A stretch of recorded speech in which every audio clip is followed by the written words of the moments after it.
Thank you for staying with us this far. We continue with the day's discussion, and right now we want to move on to the next part of this discussion, which is in line with our family conversations for the day, and this is all about decolonization of cultural heritage.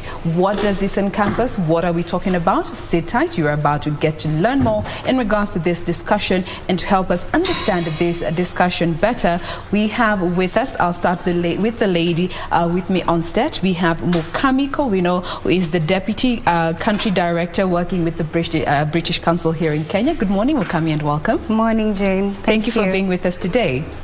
All right, and next to her we have Professor Kimani Njogu, who is the Director at Twaweza Communications. Good morning, Professor. Good morning. Thank you for making time to be with us today. Such a pleasure, I tell you. Karibu sana. Asante. Remember, you can also be part of this conversation. We are using the hashtag Good Morning Kenya on Twitter. Our official station handle is at KBC Channel 1. My handle is Jain Wambui, so feel free to send those questions, comments, or if you're just seeking clarification, feel free to send that through as well.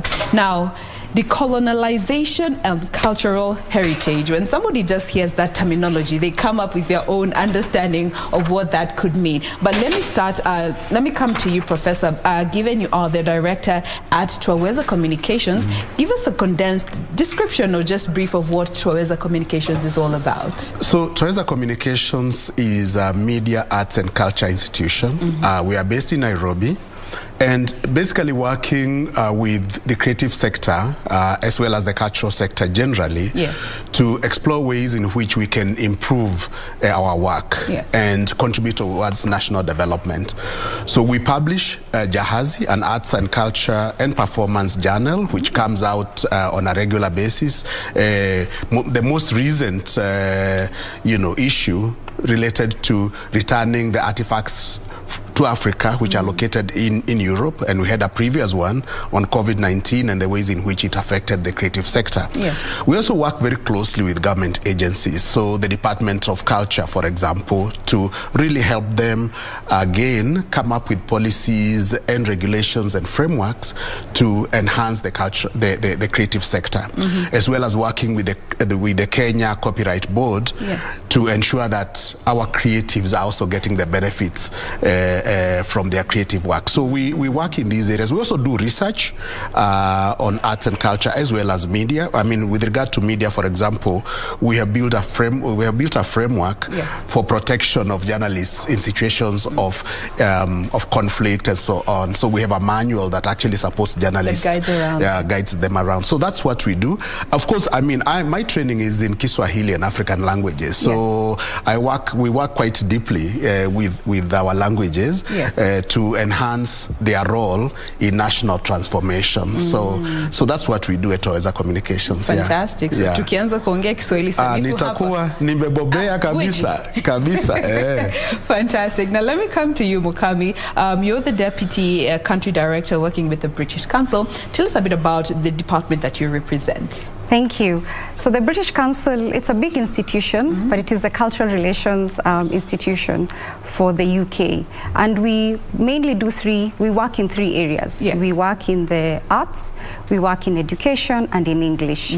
So in the arts, which is what we're here to discuss, we support a lot of work on cultural heritage for inclusive growth, cultural protection fund that looks into protecting, preserving, conserving what we have, and we'll of course get into more details around this. But we also support creatives in a lot of work to do with creative enterprise. We have got funds. We are working in partnership with other organizations to support creatives across not only just Kenya but the wider East Africa, for them to be able to reach their best potential. I mean, we have fashion, we have got music, we've got film. There is so much that is in that area. And in the Department of Education, we are doing a lot of work with universities. supporting them in innovation, in technology, how they're able to transfer this, not only engaging at the policy level and at an institutional level, but also for it to get down at the student level for them to understand. There's also some work we do around schools, supporting institutional development, professional development of teachers, working with Ministry of Education.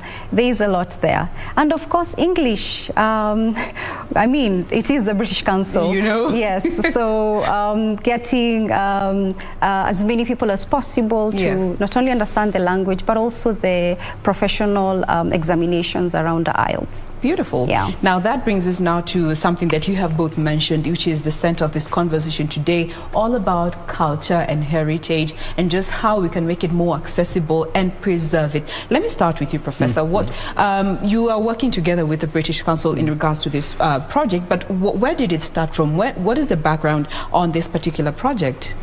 So we are, as an institution, very interested in the phenomenon of decolonization because of our understanding that before Europe got into Africa, there existed cultures. So, you know, the pre-colonial cultures. Pre-colonial Africa. Yeah, pre-colonial Africa. Yeah. It had a vibrant culture, it had kingdoms, it had all sorts of things that it was doing. It had its foods, it had its values and systems and so, and institutions that kind of governed that. So at the institutional level, we are very, very interested in this. And then, of course, there is the encounter with Europe, the colonial period, you know, which had a fundamental effect on us in terms of introducing other values, including the English language, you know, for example, as well as institutions of the state and so on. And then, of course, the post-colonial period where we, as Kenyans or as Africans, are kind of in charge of the state, as it were. Okay, so at the institutional level, we are very interested in this issue, and our interest also is how do you bring more inclusivity in the affairs of the state, and what's the role of culture. And for us, culture is always a question of how we live our lives. So you have religious culture, for example. You have food culture. You have economic culture. You have all these types of cultural, points of reference. Points of reference. So when the British Council, and we worked with the British Council before, we had a symposium in 2020 in which again we discussed again, culture for inclusive growth. So how do you bring in culture to include everybody in the growth trajectory? So really the current symposium that will be held this week is a continuation of a conversation that started a while back. And again, really to encourage reflection more on what culture can actually do, because people sometimes forget that even Europe itself is driven by cultural assumptions. I mean, there are certain ideas, cultural ideas that drive Europe and drive America. So what are those cultural ideas that drive Africa? And how can we make those ideas more inclusive, even as we are interrogating the bad aspects of our culture? Because we need to interrogate those also. We need to be honest with ourselves. Yeah, we have to be honest with ourselves. And also with Europe itself. It needs to be honest with itself in terms of its history. They need to be also looking inside and saying, do we have space for decolonization of Europe itself? Or decolonization of America itself on account of its history? Do they know the whole history of their country, or don't they know the whole history of their country? So the conversation is really about what Africa needs to do to anchor culture, to understand it more, to include it in its socio-economic transformation, but also for Europe and the Americas, and as well as Asia, really, also to think about the extent to which they are using culture and the extent to which they are using their histories to become better. So the essence is, how can we become better human beings by reaching out to each other and understanding each other? Going back to going back again. Book. Yes, and learning from the past, because we can never run away. We have to be able to deal with it. You can, for example, say, the past was bad and so forth and so on, but there are certain critical aspects of that knowledge that needs to be at play now. If you look at what we have experienced with COVID-19, we know, for example, that people who have pre-existing conditions, diabetes, hypertension, and so forth and so on. Some of those would have been dealt with or minimized by going back to our food systems, traditional food systems, which existed prior to the colonial experience. And maybe there's something to be learned there. You know, can we go back to our foods, to our traditional foods, and see, you know, can they help us minimize the non-communicable diseases? These lifestyle diseases that we are currently struggling with. Yes. Now, let me come to you, Mukami. You know, given Professor has mentioned this is the second time working together, and maybe you can even just, you know, tell us, you know, what your experience has been representing the council in line with sharing the knowledge also with the rest of the team and just contributing to this particular cause in a way that actually resonates with the cultural targets that we're looking to get here. So working at the British Council, I think one of the things that we fully appreciate is that we have got a complex past. However, our futures are diverse, and we have got very many opportunities. We are not saying that we will not look back to see what it is that we can learn. And I mean, culture is all about that. It's about human experiences. We look at the past to see what has happened. Then we in the present are the ones who continue the heritage, the stories, the folklore, the songs, and we pass it on to the next generation. And so we see for ourselves here an opportunity. There is so much in our past. The mythologies, the stories that have championed a lot of our hero stories. When we are young, we are told about what has happened or what happened in your community, a relative you did not know, great-great-grand someone was a king, you know. You are the descendants of so-and-so. Yes. And sometimes these are things that are lost with our current technology. However, young people are going back, they're asking questions, they want to know more. With globalization, the world has opened up. We have more stories. If I use Netflix as an example, the Viking story is told. I mean, there are like 7 or so shows that are just focusing on that, and I'm only using one platform. But where are the stories of Shaka? Where are the stories of our Kenyan heroes? This is an opportunity that we have. First, for that knowledge to pass from one generation to another, but also, even with the entertainment, it's an opportunity to make money for the filmmakers, for the storytellers, but also continuing with the heritage. And it keeps changing because it's not static. And it is also influenced by what is happening in every year, every generation. And as Prof was making reference to the pandemic we are all slowly coming out of, we are surviving, is that it has also changed how we perceive our own culture. We are a social people. Never did we think that no greetings, you know, we need to actually survive. Distance. You need to wear your mask. You cannot have the social parties. I think the Christmas for 2020 was so depressive because so many people did not have an opportunity to do those traditions for your family, the mbuzi, the get-togethers, just the different things that we do. So there is an opportunity here to work with communities, and that what is most important for us is that this work is people-centered.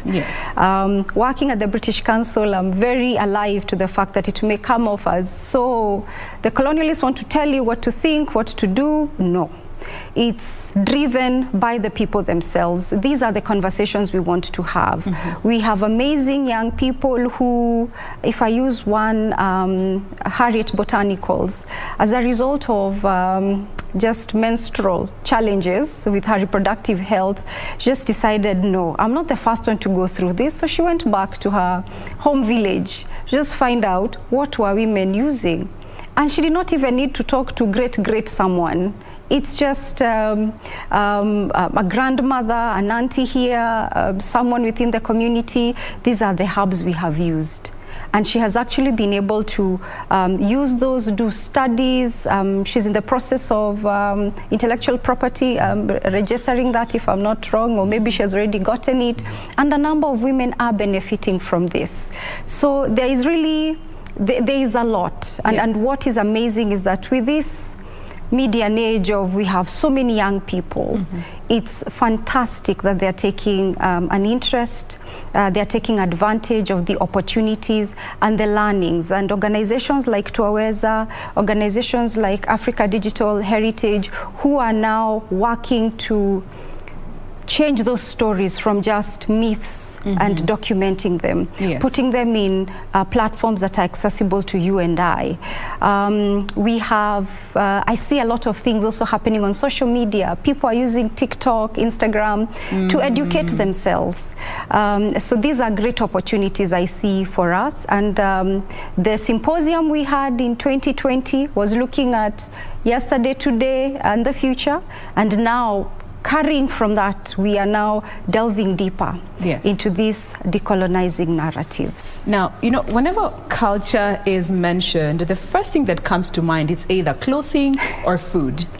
And that, in a way, sort of limits our understanding of what cultural heritage is. And that could be the first challenge that we are facing when it comes to going back to our roots. So let me come to you, Professor Njogu.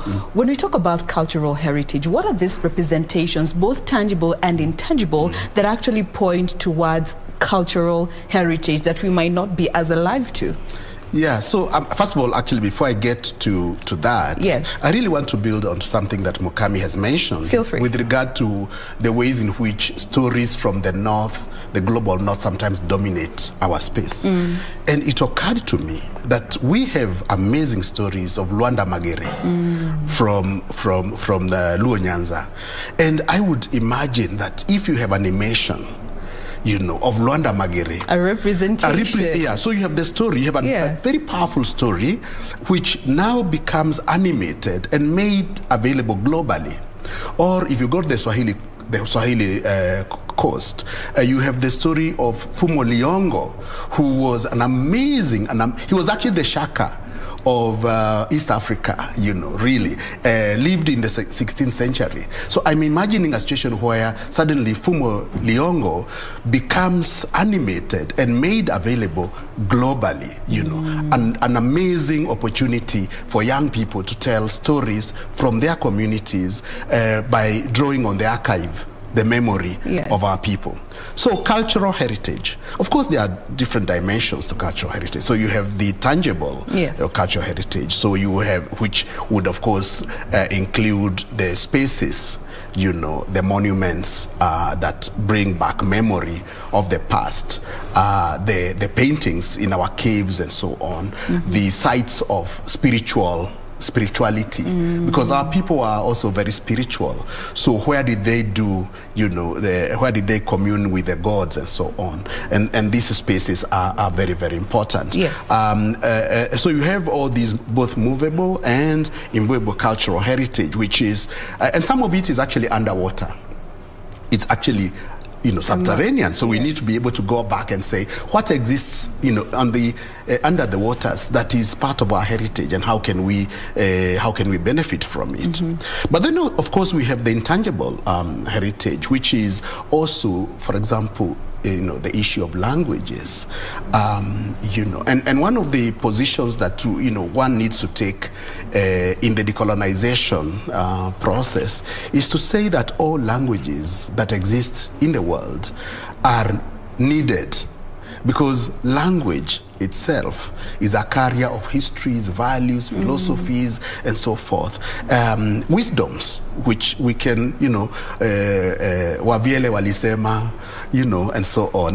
So wahenga walisema, you know, walisema, this is what they said. Kuanguka, kuteleza si kuanguka, you know, when you sleep you have not fallen, you can still pick up yourself and move on. So the languages that we have, the celebrations, you know, at different moments, you know, we see during marriages, you know, currently the traditional marriages, people are now going going back to that. And acknowledging And acknowledging its legitimacy, very, very important. And the stories that Mukami talked about, these stories and the drama that accompanies those stories, And I think that our children have a right to experience that.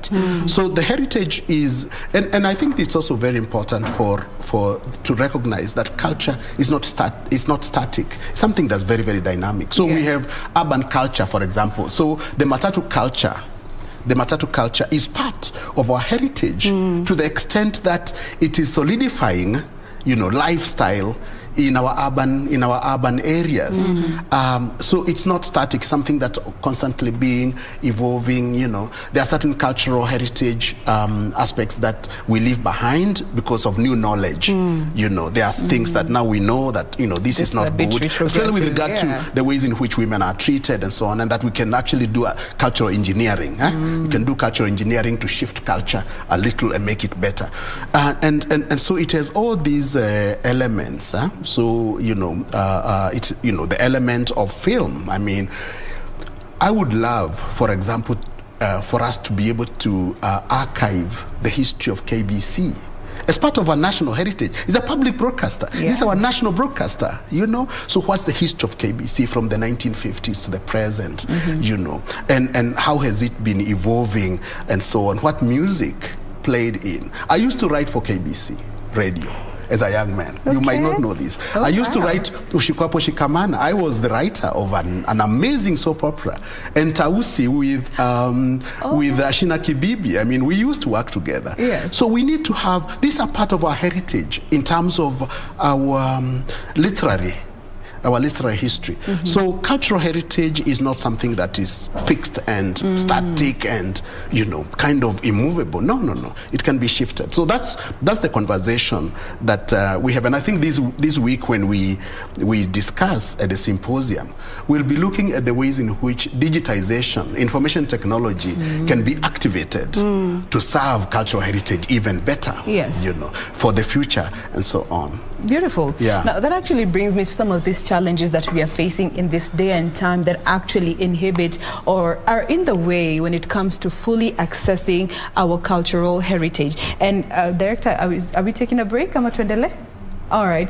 Director says this is going so well, we need to take a very quick breather. Remember, we are still using the hashtag Good Morning Kenya. We take a very quick breather. We'll be back to continue with this discussion. Do stay with us.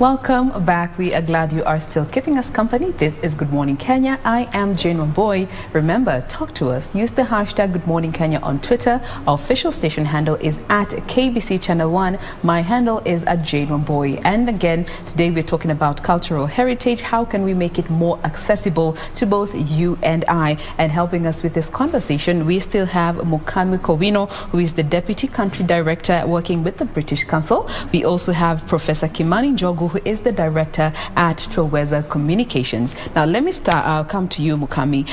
Just before the break, we wanted to get into the next aspect of this conversation, and this is all about the gaps that have been identified when it comes to access to cultural heritage and the whole, this whole side of the divide. And I want to start with something that you had actually mentioned a bit earlier in line with globalization and westernization, the fact that the world has become a global village. How has this, stood in the way in one way or the other when it comes to accessing cultural heritage? Cultural heritage is under attack. I think, not to candy coat it, it's under attack from climate change, it's under attack from global challenges, social pressures. We need to get rid of some of our natural heritage, like trees that are indigenous to certain communities, because we need to make space for people, roads. We have encroachment into some of our historical sites and protected sites like our forests. So what this program is doing is supporting communities to be able to be part of the solution. So we have got what we call protecting and valuing. If I'll give an example of using one of our partners, the Book Bank, and they have been working to restore Macmillan. And the other one is Kaloleni, if I've gotten the word correctly. It's been a library that's been with us for years, and very few people actually even just walk in there. However, there is so much historical information in there, photographs from back in the day when Roosevelt visited the country. I mean, I didn't even know about that. And they have been able to do a lot of archiving, transforming some of the information into digital, making it more and more accessible. But things like just the air itself, there's a lot of things that books in there that they need to be protected. You need to keep the room in certain temperatures, but where is the money coming from to be able to do such things? And so there is need, even as we're discussing some of these challenges, to have more financing into cultural heritage. And what British Council is doing is the financing that it is supporting is in that protecting and valuing, supporting digitalization. Culture was devolved to county governments, but where is the capacity? If here at the National Museum, of course they are doing a great job working hard to be able to protect what we have got, but at the county level you're competing with many other what are perceived to be important and priority issues. Like health, of course, it is an important thing. However, even at the community level we have got cultural things that need to be protected.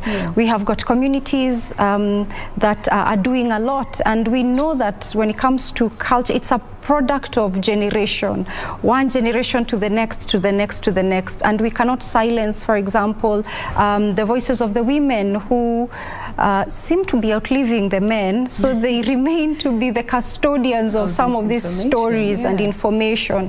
And if we do not give them an opportunity and an avenue for them to be able to tell these stories, because maybe some of our retrogressive cultural thoughts are that, you know, women are not the ones who are supposed to be talking, it's supposed to be men. We are also competing with climate, the rising sea levels. They are posing a challenge in Mombasa for Fort Jesus, but it is what it is. So how can we support those communities? They were doing this before, protecting their own heritage sites. How then can we support them? Because they know what works. They know, do we need to plant certain trees around this? This is what we can do, so that then we do not need to come with our current construction materials and then end up will work. Degrading that particular area even more.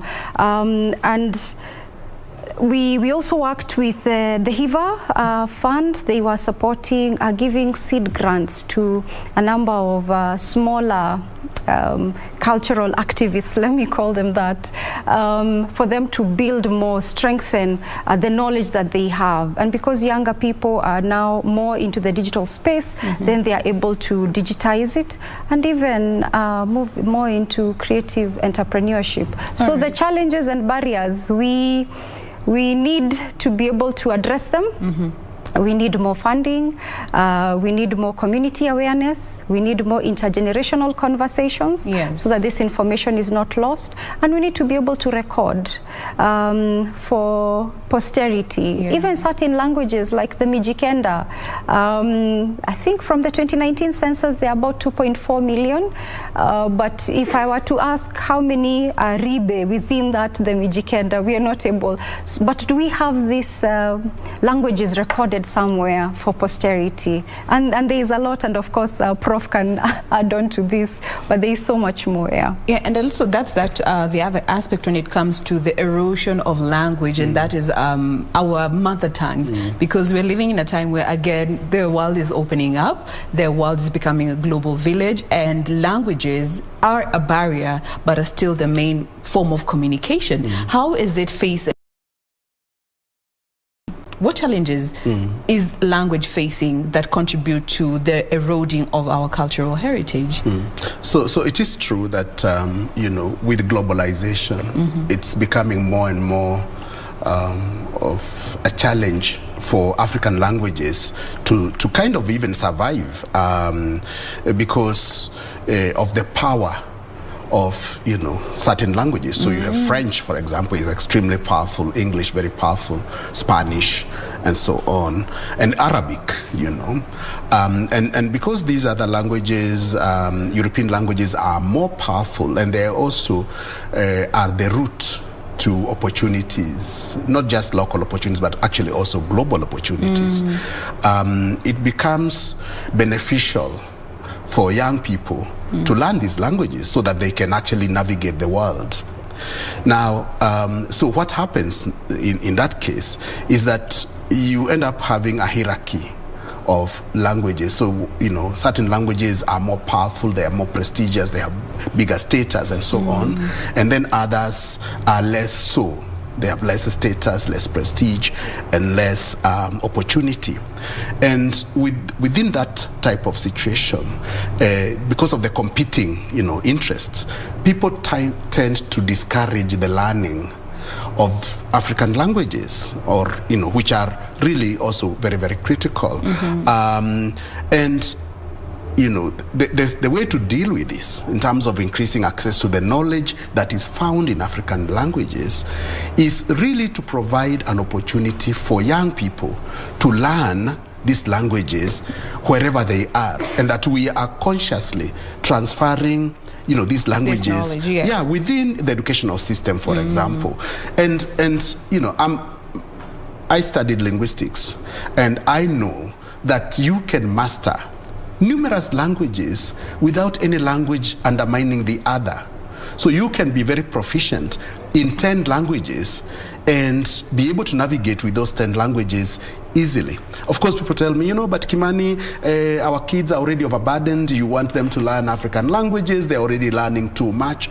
But the brain is programmed in a manner that allows that child, so long as you're giving them exposure, to learn our language. So that is really one of the challenges that we have with regard to accessing our languages, the competition and the lack of transfer. If you take a language like Yaku, actually Yakunte, which is the language of the Yaku community in Baringo, in the Baringo area, there are only 7 people who speak it, you know, fluently. You look at other language, El Molo, and you look at Boni, you know, at the coast. You look at Suba.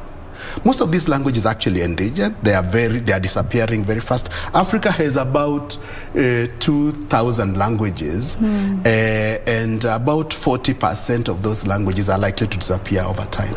And if you take the view that with the disappearance of every language, you have the disappearance of knowledge and values, and even like what you talked about, because I know Harriet Botanicals, they're doing amazing work with herbal medicine. Yes. You know, and the Maasai community also have amazing knowledge on traditional treatments.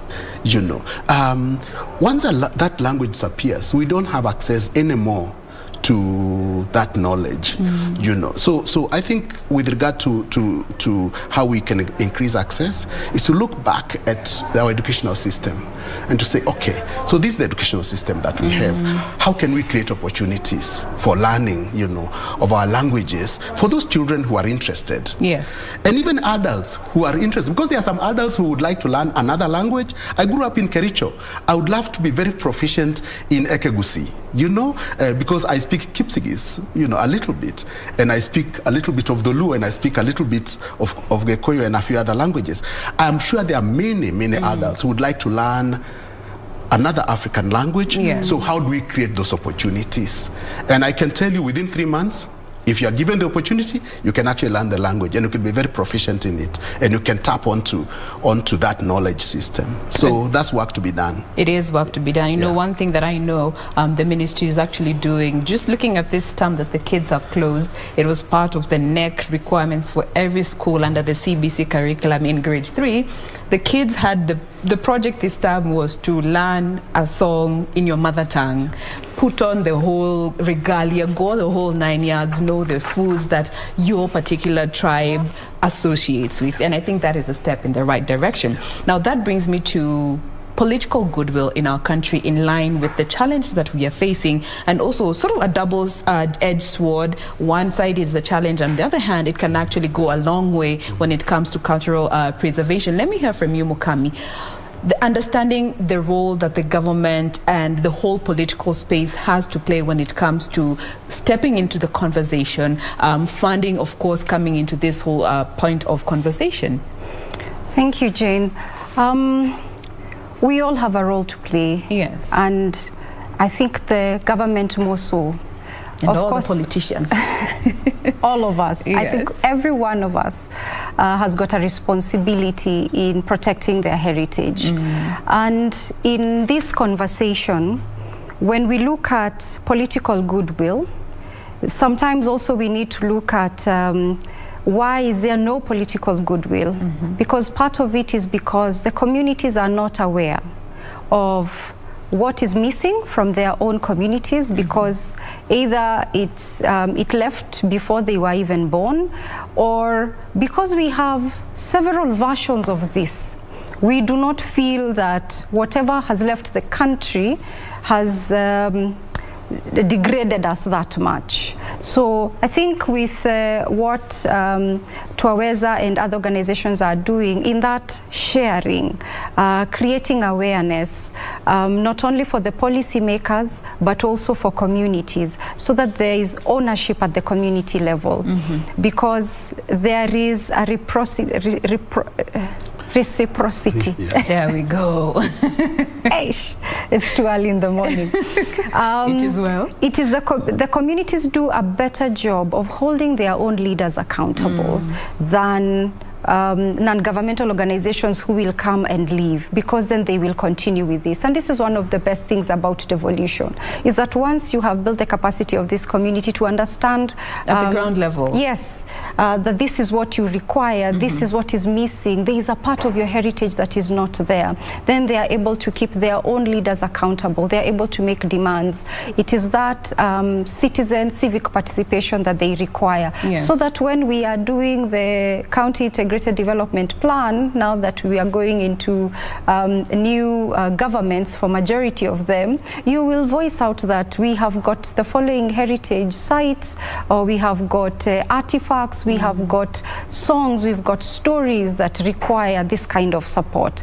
And so then the political goodwill starts. It is a process, it is a journey that we continue with. And I think even as Professor was talking about this decolonization, it's also, I think also at our level, we ourselves as Africans, we require this artifacts, we require to document these stories. This is our heritage, that ownership, and the insistence that the older generation communicate, continue to share with the present generation, and this present generation shares with the future generation. This is how we're going to get it. Beautiful. Yeah. Now, as we bring to close this particular aspect when it comes to challenges, and I'd like just to hear from you, Prof, very briefly.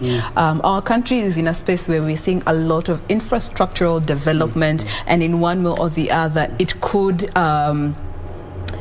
infringe or destroy some of this cultural heritage. You have seen the amount of trees that needed to be leveled just for the Nairobi Expressway. When it comes to controlled development and urbanization, how can we also factor in the preservation of our culture? Great question. Very, very good question. I mean, So Africa is the fastest urbanizing, continent on earth. We are urbanizing very, very fast with infrastructure and so on. And we normally do environmental assessment studies before we do infrastructure. Yes. We look at environmental assessment. We look, is the ground likely to hold this better and so forth. I think it's time now to start doing a cultural assessment studies to do an impact. What is the infrastructure going to do to the cultural spaces? And this is it has to be very purposive, that in the design of our development, our urban development, our infrastructure development, we need to map the historical sites, and that our development is organized around it to accommodate. Yeah, so that when I'm moving between Nairobi and, say, Kisumu, what can I see that is culturally significant? What are those points of stopping that I can actually stop and enjoy, the cultures of the communities that live around, around the highway and so on. And if you look at, like, Nairobi, what are those, when a tourist comes, or say anybody from our rural areas, when they come to Nairobi, what are those cultural, spaces that they can retreat to learn about Nairobi and our country and so on? So I think that is again the whole question of political goodwill. Yes. Have we integrated culture in our national development agenda systematically, deliberately, and so on, or do we see it as a footnote to our, economic transformation? I think that once you revise the relationship between culture and socioeconomic development, and you see culture as integral to socioeconomic transformation, then you will do urban planning very well. Yes, and not that we do not appreciate all the infrastructural development that we have seen as a country. I mean, you can go to any part of the country and find a tarmac road, and we appreciate that as a people, but we also need to factor in the cultural aspects of these areas that we're also trying to access when we are going on with the construction. Now let's, due to the interest of time, move on to the symposium. It is set to happen. Let me start with you, Mukami. Thank you. So the symposium is starting on the 16th. We have some events in the evening. Then on the 17th and on the 18th, we will be at the Kenya National Museum, Botanical Gardens.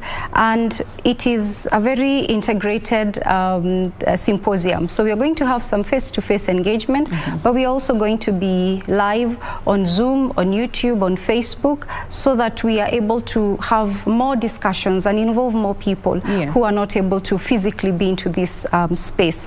And the theme for this year is decolonization and cultural heritage in Africa. So the last one has built onto this when we were looking at yesterday, today, and the future. So here what we are looking at is restitution of cultural heritage in Africa. We are going to have professionals, academics, researchers.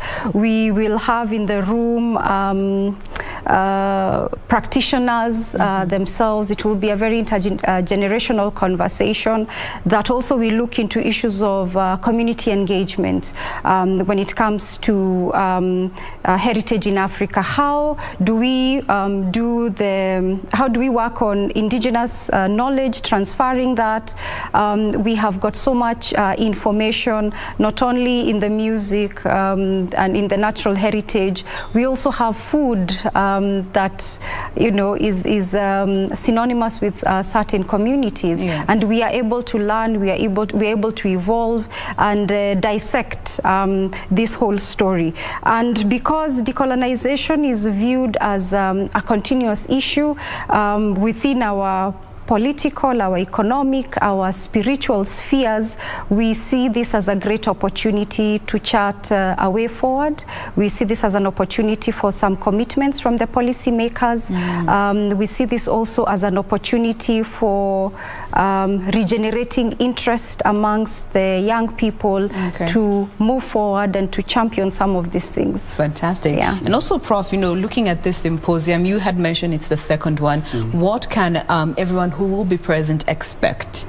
Well, I think they are going to expect, some direction in terms of what needs to be done at the community level. For example, what can families do? What can communities do? What can the youth do? I mean, our youth are really gifted in terms of technology and innovation, and we will actually be having very interesting discussion on the digitization of cultural heritage. So we have participants such as Google Kenya and others who will come in to show, how they are doing it, and our young people can actually learn that. Okay. We'll also be listening from government agencies in terms of the type of regulations that they are putting forward to protect, our heritage and to safeguard it and so on. Okay. So I think it's going to be a very, very vibrant conversation.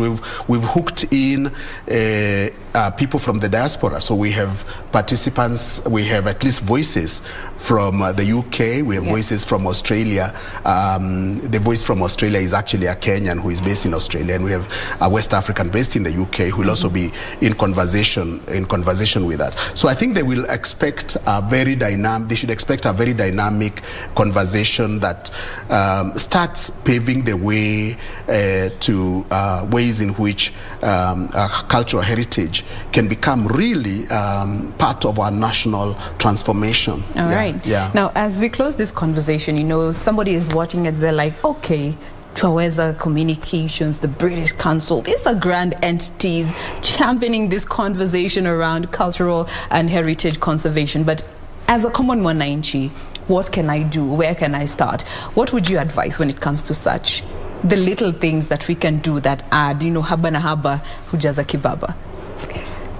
I think I would say one of what is closest to you, I'd say start sharing. It's in the talking, it's in the connections, in the exchange of information and ideas. Whatever has been your heritage, what you know to be your heritage. Also, I'll encourage people to become a bit more inquisitive. Ask questions, find out how it was done. Before social media, how was it that people were communicating? We were told in school about smoke signals. How did they direct those smoke signals? And I think one of our greatest treasures as a country is as a result of heritage. Yes. Our national anthem was a Pokomo lullaby. So I forget his name, Prof, you could remind me, the one who wrote it. I can't remember. Is that he had a lullaby, it stayed with him, and when we were writing the national anthem, that is the tune. It is one of our greatest treasures as a country. Oh, wow. So you never know, your greatest hit might just come from your culture. Yeah. For young people who are always on TikTok and all these other socials.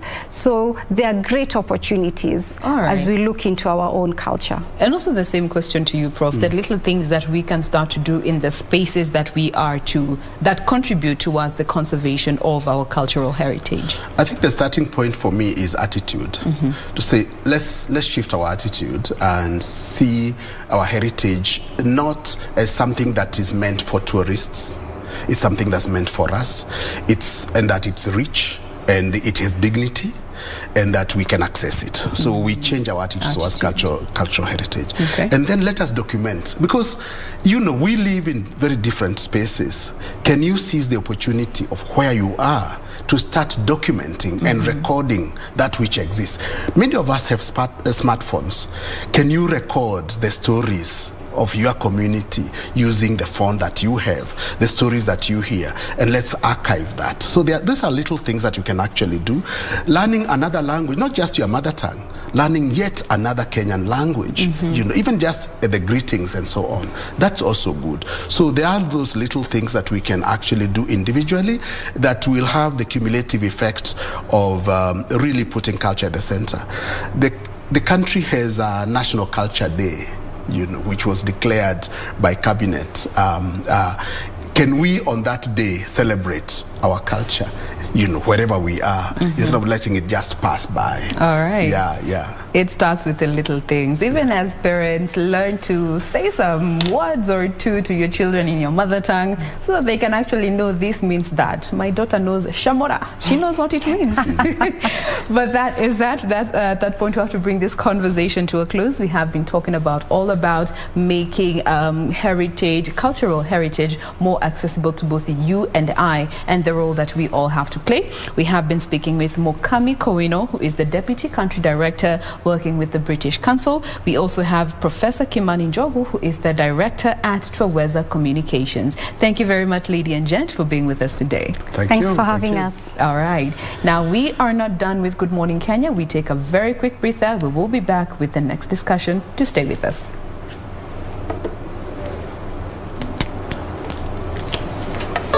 Thank you very much.